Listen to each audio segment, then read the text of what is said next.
ফিলিস্তিনের একটা কিছু করে ফেলবে, তুর্কি আবার হামলা দিছে ইসরায়েলের গুড়ায় ফেলবে।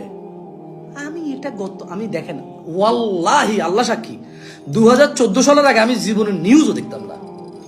আমি সৌদি আরবে ছিলাম, সাইকেল টাইকেল চালাইছি, মসজিদ মাদ্রাসায় গেছি, খেলাধুলা করছি, ওই যে খাওয়া দাওয়া খাইছি, বেশিরভাগ সাইকেল চালাইতাম, হ্যাঁ সাইকেলিং করতাম। এত নিউজ দেখবে কে? কে নিউজ দেখে? বাট বাংলাদেশে এসে নিউজ দেখতেছি। কিন্তু 2014 সাল থেকে আমি শুনি ইরান ফলস্তিনের সঙ্গে আছে, তুর্কি তো এবার ইসরায়েলকে গুঁড়াই দিবে, এই করবে সেই করবে, সৌদি আরব চেষ্টা করতেছে যুদ্ধ বন্ধের জন্য, মিশর ত্রাণবাহী ট্রাক পাঠাইছে, অপেক্ষা করতেছে গাজার সীমান্তে, শুনতেছি। বাট আমেরিকা যখন বলে ইসরায়েলের সঙ্গে আছে, সে রণতরী পাঠায়। আমেরিকা যখন বলে ইসরায়েলের সঙ্গে আছে, সে যোদ্ধা পাঠায়। আমেরিকা যখন বলে যে ইসরায়েলের সঙ্গে আছে, সে 50 কোটি মার্কিন ডলার বিনিয়োগ করে, যেখানে 52 কোটি মার্কিন ডলার বিনিয়োগ করছে, যেখানে 50 কোটি মার্কিন ডলার শুধু মিসাইল তৈরির জন্য বিনিয়োগ। Do you understand what is called support?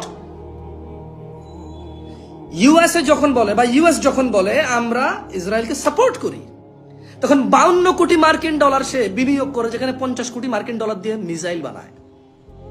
আর তুর্কি আর ইরান গত 75 বছর থেকে সাপোর্ট করে, ভাত পাঠায়, মাছ পাঠায়, তরকারি পাঠায়। তাও কখন? জাতিসংঘ বলে, মানে যখন নিউজে শুনি যে 200 ইসরায়েলি মরে গেছে, আপনি কি মনে করেন ইসলাম এটাকে ভালো চোখে দেখে? ধরেন আপনি একটা দেশের সাথে যুদ্ধ লাগছেন, একটা দেশের আর্মি, একটা দেশের প্রশাসন আপনার দেশে দখল করতে আসছে, এবার আপনার 2 গ্রুপে যুদ্ধ লাগছেন। এখন ওই দেশে এমন, মানে যেই দেশ আপনার দেশকে দখল করতে আছে, এই দেশে অনেক মানুষ আছে যারা তার নিজ দেশের কাজকে সাপোর্ট করে না। ফর এক্সাম্পল, পাকিস্তান বাংলাদেশকে দখল করতে আসছে। ধরে নেন পাকিস্তানের কিছু মানুষ আছে যারা বলে যে না, বাংলাদেশের উপর জুলুম হচ্ছে, এটা ইসলামে জায়েজ নাই, অত্যাচার, জুলুম করতেছে, আমি কেন দেশ দখল করব? এখন বাংলাদেশ কি, যে লোকটা বলে যে পাকিস্তান ভুল করতেছে, যে পাকিস্তানিটা বলে পাকিস্তান ভুল করতেছে, বাংলাদেশকে তার দখল করার চিন্তা বাদ দেওয়া উচিত, হারাম, এটা ঠিক না, এটা টেরোরিজম। সে নিজে তার গভর্নমেন্টকে বলে যে তুমি ভুল করতেছো।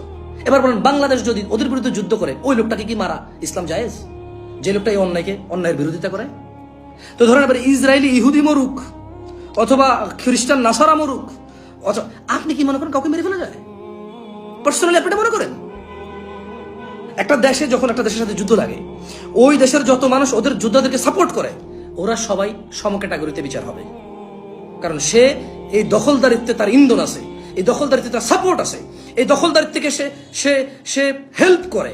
তাহলে যে মাঠে যুদ্ধ করে আর যে ভাত পাকায়, তরকারি পাকায়, এদেরকে সাপোর্ট করে, খাদ্য প্রদান করে, দুজনই যোদ্ধা, দুজনই আমার দেশের বিরোধী। কিন্তু যে লোকটা বলেন